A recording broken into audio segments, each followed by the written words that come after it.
ये जो ब्रह्मचर्य है, इसके 8 गलतियां होती हैं जिनसे ब्रह्मचर्य क्षीण हो जाता है। पहला, परस्पर दर्शन काम भाव से। स्त्री पुरुष का परस्पर दर्शन, आपने और कोई क्रिया नहीं हुई, केवल आपने काम भाव से युक्त होकर पुरुष को देख लिया या पुरुष स्त्री साधक को देख लिया, बस गंभीरता पूर्वक अंदर वासना पूर्वक आपने देख लिया। अब आपका ब्रह्मचर्य टिक नहीं सकता, किसी भी तरह से क्षीण हो जाएगा, आपको पता भी नहीं चलेगा। ये 8 प्रकार की गलतियों को सुधार कर लिया जाए तो पूर्ण ब्रह्मचर्य का अनुभव होने लगेगा। कभी भी किसी माता बहन की तरफ दृष्टि जाए, तत्काल उनमें भगवती का भाव करते हुए, जगदम्बा का भाव करते हुए, या श्री जी की सहचरियों का भाव करते हुए, या अपनी बहन का भाव करते हुए। हाँ, अपनी बहन में कहीं गलती भावना थोड़ी आती है, अपनी माँ में कहीं गलत भावना थोड़ी आती है, अपनी बेटी में कहीं गलत भावना थोड़ी आती है। ऐसे सद्भाव रखिए, कोशिश कीजिए कि उनके मस्तक और केशों पर, नेत्रों पर दृष्टि न जाए, चरणों पर दृष्टि रहे।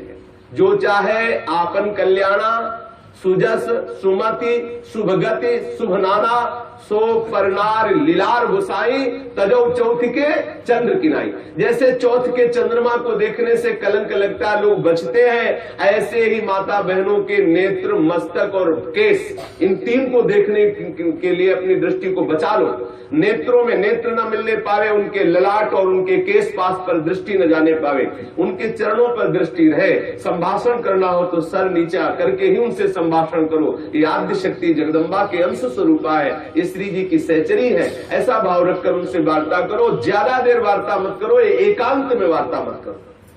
जहां दर्शन हो तत्काल नेत्र हटा लो। अगर दर्शन होते ही आपने काम भाव से उनको देख लिया तो फिर आप ब्रह्मचर्य नहीं रह सकते, या वो ब्रह्मचर्य नहीं रह सकती जिसने पुरुष को काम भाव से देख लिया। पहली गलती। दूसरा है स्पर्श करना, किसी भी बहाने से परस्पर स्पर्श करना, किसी भी अंग का स्पर्श करना। हम भले प्रकट नहीं कर रहे हैं अपनी वासना, लेकिन किसी भी बहाने से पुरुष या स्त्री के शरीर का स्पर्श करना परस्पर विपरीत भावना से, ये दूसरा लक्षण। यदि आप प्रकट तो नहीं कर रहे लेकिन किसी भी बहाने से आप स्पर्श कर रहे हैं, आपके अंदर काम का भाव चल रहा है, तो आप ब्रह्मचर्य नहीं रह सकते, आपका ब्रह्मचर्य क्षीण हो जाएगा। दूसरी गलती।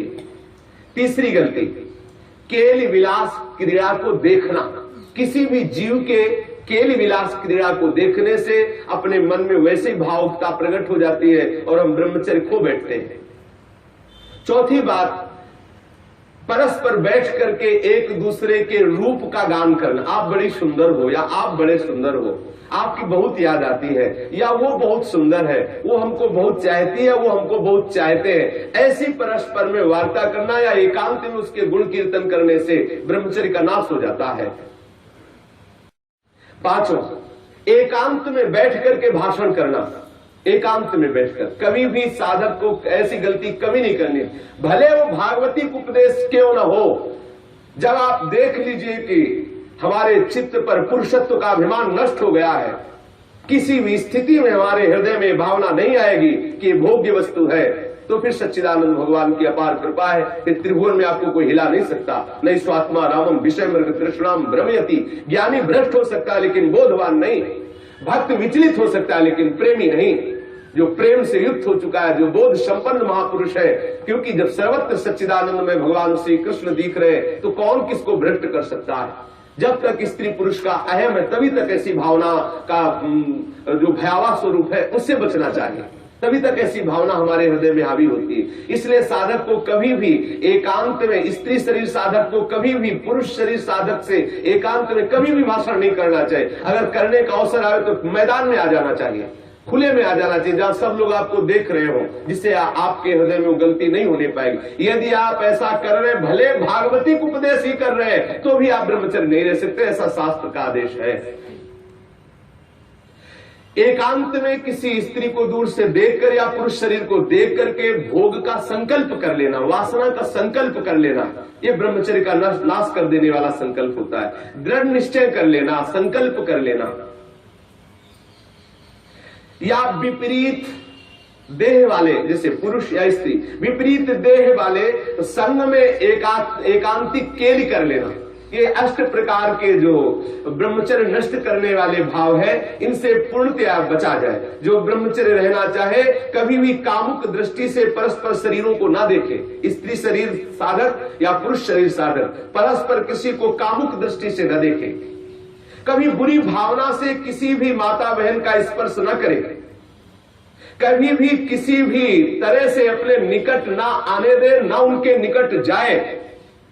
ये बहुत बहुत काम की बात है, इसे साधारण मत समझिए। हम भजन करते हुए भी जो आनंद का अनुभव नहीं कर पा रहे, यही गलती है, हम यही मिस्टेक कर रहे हैं। भले हम किसी का संपर्क नहीं कर रहे, लेकिन हमारे अंदर वासना की गणित लगती रहती, इसीलिए हमें परमानंद का अनुभव नहीं हो रहा। हमें सावधानी रखनी है।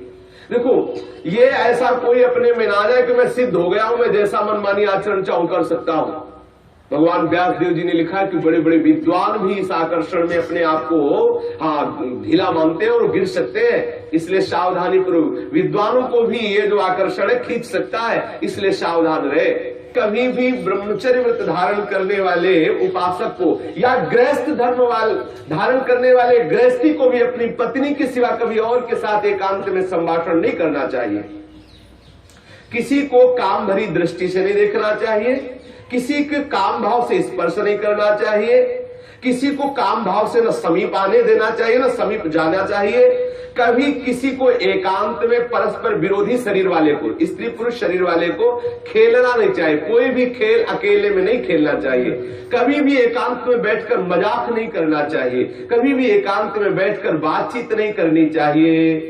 अपने मन को ही आप मित्र और शत्रु समझो। विषयों में लगा हुआ मन शत्रु है और प्रभु के भजन में लगा हुआ मन मित्र है। इसलिए सावधान, कभी भी एकांत में ब्रह्मचर्य व्रत धारण करने वाले को स्त्री का संग कदापि नहीं करना चाहिए, नहीं तो उसके हृदय में वासना जागृत हो ही जाएगी। इसलिए सावधानी रखनी चाहिए। ये जो इन गलतियों का सुधार कर लेता है, वो ब्रह्मचारी पूर्ण रूप से ब्रह्मचर्य रह सकता है। एक बार फिर ध्यान दिया जाए, किसी भी तरह से हम किसी भी माता बहन को या माता बहन किसी भी पुरुष को काम दृष्टि से न देखें। दूसरी बात, किसी बहाने से हम परस्पर स्पर्श ना करें। तीसरी बात, किसी भी तरह से हम उनके साथ कोई क्रीड़ा ना करें, कोई खेल ना खेलें। किसी भी तरह से हम चार लोग बैठ करके उनकी प्रशंसा ना करें जिनके प्रति हमारा मन आकर्षण हो चुका है।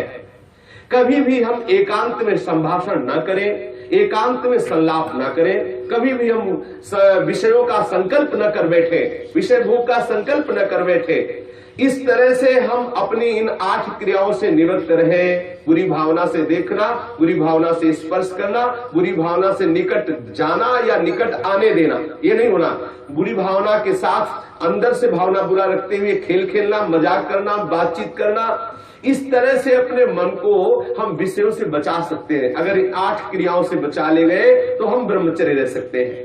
यदि आप ब्रह्मचारी होना चाहते हैं तो आप अपने मन को शुद्ध रखिए। आप अपने हृदय को कभी खाली मत छोड़िए। हृदय खाली रहेगा, मन अशुद्ध रहेगा तो शरीर में ब्रह्मचर्य रह नहीं सकते। और जिसका हृदय और शरीर और मन तीनों अशुद्ध है, वो कभी भजन नहीं कर सकता। इसलिए सावधान। आज तो और बहुत बुरी दशा हो रही है, भक्ति के नाम पर वासना का पोषण करते हैं। भक्ति के नाम पर हम सखी तुम सखा, ये समझ जाने कौन सा नाटक। भगवान कैसे कैसे प्रपंच चल गए हैं, कैसे कैसे प्रपंचिक लोग अपनी वासना की पूर्ति के लिए भक्ति का आडंबर कर रहे हैं। भक्ति को हंसी मजाक समझा जा रहा है। राधा कृष्ण की इस महाप्रेममयी लीलाओं को कैसे किस भावना से घसीटा जा रहा है। बहुत दुर्गति होगी, बहुत सावधान। वो देख रहा है जो सबको देख ले। अरे कोई देखे न देखे, तुम तो देख ही रहे हो ना, तुम्ही को वहां बोलना पड़ेगा, वहां तुम छुपा नहीं सकते। सर्वशक्तिमान भगवान तुम्हारे अंदर बैठे देख रहा है। भजन करना चाहते हो, भगवत प्रेम प्राप्त करना चाहते हो तो ब्रह्मचर्य पर पूर्ण दृष्टि रखो।